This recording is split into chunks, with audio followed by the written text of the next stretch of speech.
네, 세계의 경제가 얽히고 설켜 있기 때문에 아시아의 패소와 같이 급락 이야기를 나오면서 우리가 또 근본적으로 따져봐야 할 것이 중국의 문제다라고 또 앞서서 이야기를 나눠봤는데 이러한 부분들 중국에서 과연 어느 정도의 문제가 발생하고 있고 앞으로는 또 어떨지 자세하게 짚어보겠습니다. 차이나뷰 미중산업경제연구소의 조용찬 소장 모셨습니다. 안녕하세요. 예, 안녕하십니까. 네, 앞서 일찍 오셔서 저와 함께 이야기를 좀 나누셨는데 그때 이런 일련의 사태를 두고 사자성어로 수락서출이다라고 표현을 해주셨어요. 조금 더 자세하게 설명을 해주시면서 이 시간 좀 풀어나가 볼까요? 네, 수락서출이라는 사자성어는 물이 빠지면은 돌이 자연스럽게 드러난다는 이야기인데요. 중국이 그동안에 고속 성장하는 과정에 엄청난 자금 수요가 있었습니다. 이 때문에 그림자 금융을 통해서 자금을 조달하고 선순환 역할을 하면서 경기도 끌어올렸는데요. 하지만 이런 그림자 금융과 관련해서 고위험, 고수익을 추구하는 투자가들이 투기화되다 보니까 현재 그 중국과 관련된 신용을 제대로 평가를 하거나 아니면 이런 신용 위험을 컨트롤할 수 있는 기관이 없게 됩니다.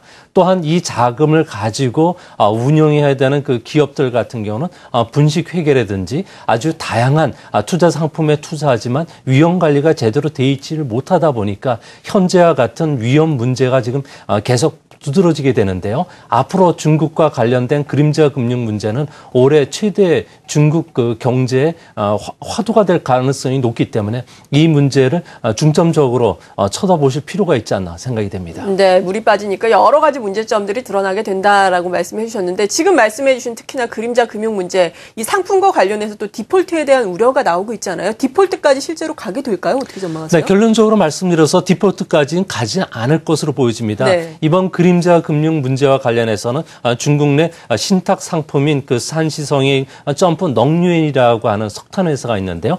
빚을 대규모로 지고서 공상은행이 발행한 신탁 상품을 갚지 않고 파산을 해버렸습니다. 이 때문에 1월 31일 날 이 신탁 상품이 만기가 도래오는데요.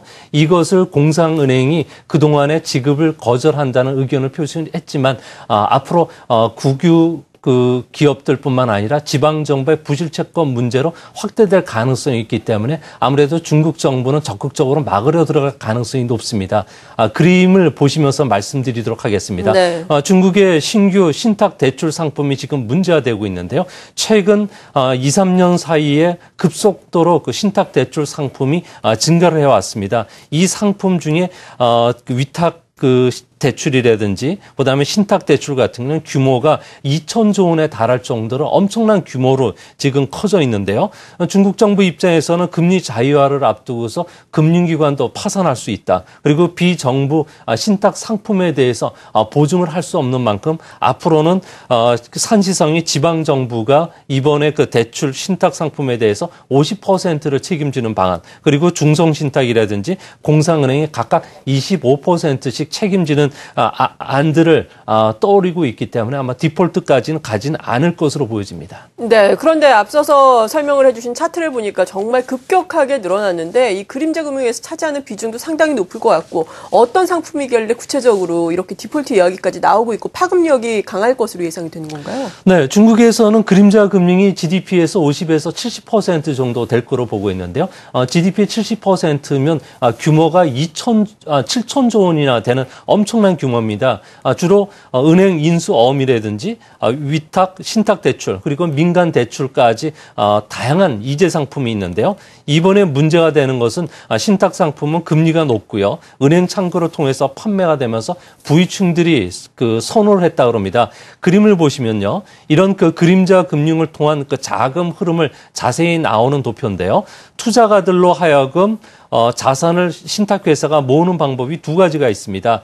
첫 번째는 자산관리 상품이라 해서 개인들에 대해서 빌려서 그 대출하는 건데요. 상환 기간이 짧기 때문에 최근 많이 인기를 끌고 있습니다. 하지만 지금 문제화되는 것은 기관 투자가라든지 부유층에 판매되는 신탁 상품인데요. 상환 기간이 보통 2년 정도고요. 그리고 금리가 10% 정도에 달하기 때문에 이 부분이 올해 6,600억 달러, 그러니까 우리나라 돈으로 6,800조 원 정도가 한꺼번에 만기가 도래옵니다. 이 때문에 신탁 상품 같은 경우는 은행에 부의 대출을 통해서 지방정부 개발회사라든지 신용 위험이 높은 자원회사 그리고 부동산 개발회사에 많이 투자됐다는 점에서는 올해 들어와서는 이 만기가 도래하는 상품에 따라서는 디폴트 위험이 계속 증가하지 않을까 보여집니다. 중국 같은 경우에는 은행단들이 반가 슈랑스에 가입하면서 신탁 상품을 은행 창구를 통해서 판매됐는데요. 은행이 보증을 쓰지 않는다는 그 단점이 있습니다. 이 때문에 최근 그 디폴트가 좀 일어난다면은 앞으로 디폴트까지 가는 사태들이 좀 일어날 가능성이 큰데요. 지금 현재 중국의 중성신탁 같은 경우에는 이전에도 허베이성이 철강 회사에 대해서 발행을 하다가 디폴트까지 직전까지 가기도 했었고요. 또 화시아은행이 판매한 이자 상품 같은 경우에는 원금과 이자를 못 갚아서 파산 일보 직전까지 가는 이런 사태들이 계속 있었기 때문에 앞으로 중국 내 금융시장에도 큰 변화가 초래하지 않을까 보여집니다. 네, 그러니까 이게 한 가지 상품이 아니라는 거죠. 앞서서 설명을 해주신 공상은행이 판매한 이러한 부분에 대해서는 디폴트까지 갈 가능성은 거의 없다라고 말씀해 주셨지만 만기가 도래하는 다른 상품들 같은 경우에는 디폴트 우려가 계속해서 일어날 수 있다라는 것인데 그렇다면 이러한 문제가 우리나라라든지 기타 금융시장에 미치는 영향은 어떻겠습니까? 네, 이번에 그 이재 상품들, 그러니까 재테크 상품들 같은 경우는 미국 서브프라임과 꼭 같은 닮은 형태인데요. 네. 이재 상품의 복잡한 신용 연계 그 상품인 만큼 은행 판매망을 통해서 복잡한 형태로 해서 지방정부 자회사라든지 자원개발회사, 부동산 회사에 투자돼 왔습니다. 그러다 보니까 제대로 된 사업평가 보고서가 나오지를 않고 있고요. 또 채무 사항이 상당히 불투명합니다. 이뿐만 아니라 지방정부의 채무를 실제 갖다 쓴 사업체가 불분명하고요. 또 지방과 그다음에 기업 간의 애매모호한 대출 분류로 인해서 문제가 좀 해결하기가 이렇게 쉽지 않다는 점입니다. 그림을 봐주시기 바랍니다. 네. 중국의 사회 융자 총액인데요. 어느 나라든지 간에 경제가 발달되면 은행 대출은 점점 줄어들고요. 그리고 그 직접 금융시장뿐만 아니라 다양한 제2 금융권을 통해서 자금을 조달하는 그 루트가 확산이 되는데 문제는 이런 이재 상품이 만기 그 상환이 되지 않았을 경우에 중국의 신용 불안 문제로 확대될 수가 있고요. 이 자금을 갖다 쓴 부동산 개발회사들이 자산 그 운영에 어려움을 겪게 됐을 경우에는 부동산 가격이 하락할 위험이 높다는 겁니다. 이렇게 되면은 앞으로 이재 상품과 관련된 만기 구조의 그 미스매치 문제가 앞으로 부각이 될 가능성이 높고요. 이것뿐만 아니라 그림자 금융 문제가 중국 전반의 신용 위험으로 확산될 가능성이 높기 때문에 아마 이런 점은 올해 주식 투자하실 때 꼭 참조를 하시면서 보실 필요가 있어 보입니다. 네, 이러한 문제가 신용 거품 문제까지 불거지고 더불어서 부동산 시장에까지 가격 하락으로 영향을 미칠 것이다라고 말씀해 주셨는데 만약에 정말 중국에서 부동산 버블이 터지게 된다면 일본과 같은 전철을 밟을 수 있을까요? 어떻게 전망하세요? 네, 일본과 같은 자산 디플레 현상이 나타날 가능성이 어느 때보다 지금 높은 상황인데요. 중국 같은 경우에는 베이징, 이완선이죠. 강남이라든지 종로구 정도 되는 지역의 아파트가 30평 기준으로 해서 평균 가격이 30억 원 정도 됩니다. 이보다 더 비싼 아파트들도 있는데요. 이 때문에 중국 베이징, 오한성, 그러니까 우리나라 서울시와 분당, 일산을 포함한 지역이 되겠는데요. 이 오한선 지역의 아파트 시가총액이 무려 3,500조 원 정도 됩니다. 어느 나라든지 간에 엘리트 가정의 3년치 정도 그 연봉을 기준으로 적정하다고 본다면 중국의 GDP의 30%인 2,800조 원의 그 베이징이 버블이 터졌을 경우에 2,800조 원의 그 부가 사라지게 되는데요.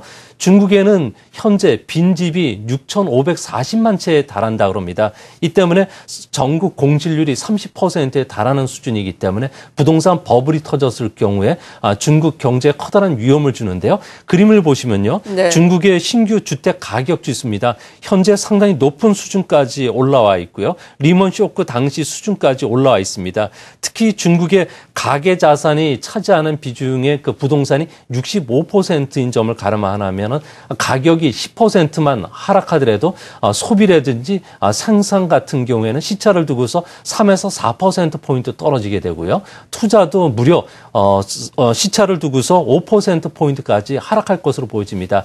다음 그림을 보시면요. 중국에서 부동산 버블이 먼저 터졌던 온주시의 주택 판매 가격입니다. 고점 대비 40%까지 하락을 했기 때문에 현재 중국의 부동산 거품이 진짜 일본식으로 이렇게 크게 터졌을 경우에는 주가는 3분의 1 정도, 그리고 부동산 가격은 10분의 1, 그리고 중국의 최근에 그 각광을 받고 있는 고가 미술품 같은 경우는 가격이 5분의 1 가격으로 떨어질 가능성은 항상 염두에 두실 필요가 있어 보입니다. 네, 이제 저희가 또 거의 마칠 시간인데 앞서서 말씀드린 뭐 아르헨티나의 페소와 가치 급락, 물론 아르헨티나 내부적으로 상당히 문제가 많았지만 지난주에 발표된 중국의 PMI가 또 속보치가 50을 밑돌면서 이 부분을 또 폭발시킨 계기가 되기도 했다라는 이야기도 있거든요. 중국의 이 제조업 경기가 계속해서 좋지 않게 나오는 이유는 어디 있을까요? 네, 아무래도 중국에서는 재고 조정이 거의 끝났는데요. 예. 하지만 기업들이 적극적으로 재고를 쌓지 않으려는 움직임이 있습니다. 이같이 보는 거는 그림을 보시면요. 중국의 재고와 관련해서는 어느 그 산업도 뚜렷하게 올라가지를 않는 그런 모습입니다. 전기나 전자통신기기 쪽이 그렇고요. 반면에 화학 제품이라든지 이런 쪽은 이제 서서히 어느 정도 중국 정부의 신도화 정책으로 인해서 서서히 회복되고 있다는 점에서는 앞으로 중국 경제는 양극화된 상황 속에서 움직일 가능성이 높고요. 이런 측면에서 보면은 중국과 관련해서 경기가 회복되고 있는 우리나라의 그 화학 중간재라든지 자동차 부품, 그리고 중국의 패널 수요가 늘어나고 있는 디스플레이 장비 쪽으로는 앞으로도 그 수출이 계속 호조세를 보이지 않을까 생각이 됩니다. 네, 우리나라의 또 수출주와 연관 지어서까지 설명을 해주셨습니다. 미중산업경제연구소의 조용찬 소장이었습니다. 감사합니다. 네, 감사합니다.